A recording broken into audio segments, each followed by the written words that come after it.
The Thin Gray Line Collection, brought to you exclusively by LEOChallengeCoins.com.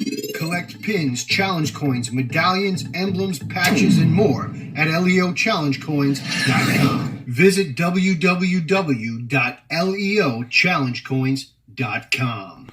Hello everyone, and thanks for watching. Today I'm only going to make an introduction, and then I'm going to put on an 8-minute clip of my sponsor and my friend Louis Gregory, retired Customs Border Protection Agency Director, as he talks with the news media and discusses the FBI raids on Jeffrey Epstein's private home in the Caribbean, things that happened at the jail in New York, and also about his apartment complex.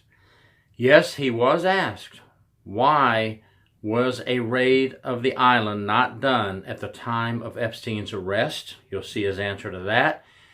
He also is asked by the news media what his thoughts are. Suicide, assisted suicide, or murder? And you'll see what he has to say about that. So, if you like this video, please subscribe. I will be gone now, and I will put the clip on, and I hope you enjoy the clip. And there's some very interesting explanations on there about the island, how the task force moves, and his opinions. Thank you for watching. This raid. Now, we expected to hear that the FBI went there.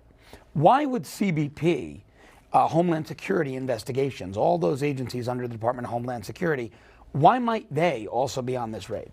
Well, there would certainly have to be some sort of a nexus to the border, right, for the border security agencies to be involved, some sort of trafficking of people or trafficking in child pornography. And I would suspect that if CBP was involved, it may have been the Air and Marine Branch or personnel from field operations assigned to the BEST team, which... What is the BEST? Now that makes sense because they said they went on boats, so Air and Marine would bring them in. What is the BEST team? It's a Border Enforcement Security Task Force comprised of members of ICE, Customs and Border Protection, Homeland Security Investigations, and different federal and local task force as a force multiplier so that they can address things in multiple jurisdictions and kind of work together. So what would they be looking for? So now I know what NYPD would be looking for, right? These are all federal task forces. I was familiar with them. You were during your tenure with CBP.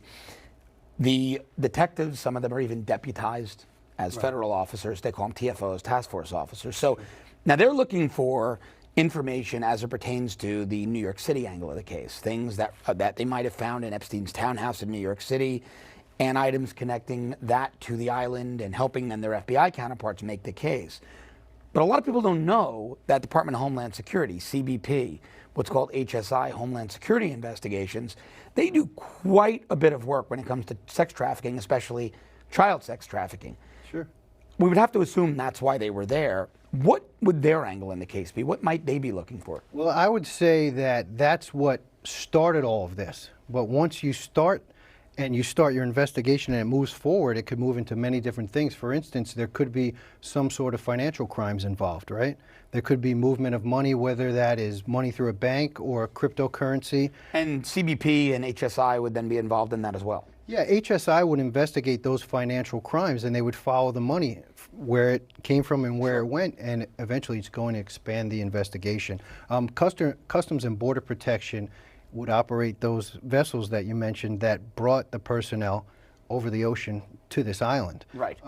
And I'm sure that when you're doing anything of this magnitude, if they're having an operation on a private island, it's difficult to know what to expect, right? So that operations plan is going to be extensive, and they need that force multiplier because I'm sure there's not a whole lot of law enforcement in these islands. I don't think that island has any, right? It's a U.S. territory. I think the FBI, right, would be the, I think it's close to St. Thomas. It's a little private island. You see it there. Probably the FBI would be the law of the land, but it would be very reactive. There aren't patrol cars rolling around this island. I'm sure they have local police. And like even in the United States, if you look at a large airport like Miami International Airport, where we have the Metro Police. Right. Customs and Border Protection is the real force there. They have 1,400 officers. Wow. So when you go to an island like this and you say, hey, we need as many people as we can because we need to make sure that this is an operation that ends well, we're going to get as many law enforcement personnel together and bring them. So let me ask you this. Now, one of your roles, you were Director of Communications for CBP. This is a hard thing to explain. Epstein's arrested. There's no joint task force raiding the island immediately subsequent to his arrest. This looks bad, doesn't it? I mean, we've got a million theories out there, from the guy had such powerful people that he had videos or audio or photographs on that he was being protected, to he was an intelligence asset being allowed to continue these heinous crimes because the value of the intel he was collecting on foreign actors outweighed enforcing these child sex crimes that were being leveled against him.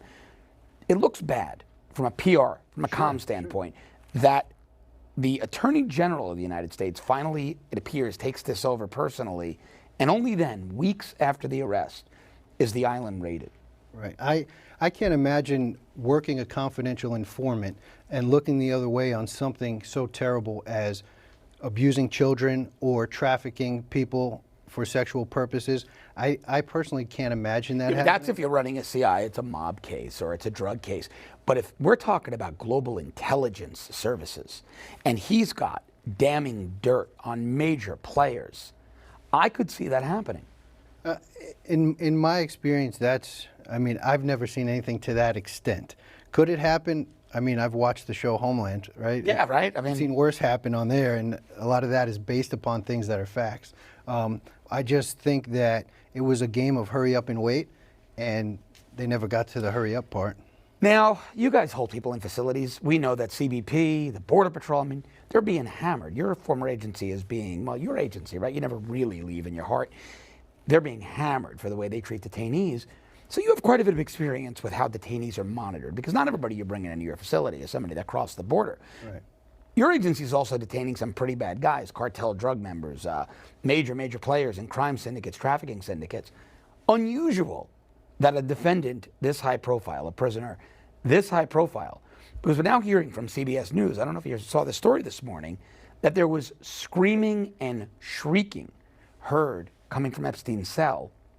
Then the correction officers went into the cell, and this source says they were overheard saying, "Breathe, Epstein, breathe." Very unusual, the lack of monitoring on this guy's cell, isn't it? It's very unusual, and I've overseen detention facilities, and we take steps to make sure there's nothing in that room that they can use to hurt themselves, from taking away shoelaces and belts to even when we transport them, we tape the bottoms of their pants so that they can't hide things. There's so many things that you do so these things can't happen. So I can't imagine something so high profile, where he had already attempted something, could go this way accidentally. Your 2 decades in law enforcement you spent rose to the highest levels in federal law enforcement. Your gut feeling, suicide, or was this guy murdered? My gut feeling is, if it was suicide, it was assisted. And in my mind, that's murder. I just can't fathom how somebody in a facility like that, had the standard operating procedures been followed, would have been able to do that high profile as well, Right. a defendant Yeah. that high, right? I mean, this is a guy who we know was involved. The day before he dies, names come out like Bill Richardson, George Mitchell, major players in Democratic Party politics in the U.S. Well, that same day, his roommate is transferred out. Look, maybe this is just a suicide. Maybe it is, right? Maybe this guy is used to living in $75 million penthouses, $100 million Palm Beach estates, his own private island, flying on his own 727, and he couldn't handle being prisoner 1, 2, 3, 4, 5 for the rest of his life. 66 years old. But it sure is a peculiar chain of events. The camera's not pointing in the cell, the roommate being removed, the guards not doing their checks every 15 minutes, 10 minutes, him being ordered off suicide watch. All of these together, as an investigator, it's got to raise your senses, your suspicion level. Well, sure, he had to have the means to do it, and the question is, how did he get those means? Right. Who helped him, or who made it possible for him? Because when you're... And that's the other thing, Lou, we're not hearing about a means, a method. Normally, somebody commits suicide in a cell. I remember this when I was in law enforcement. There were ligature marks due to him wrapping his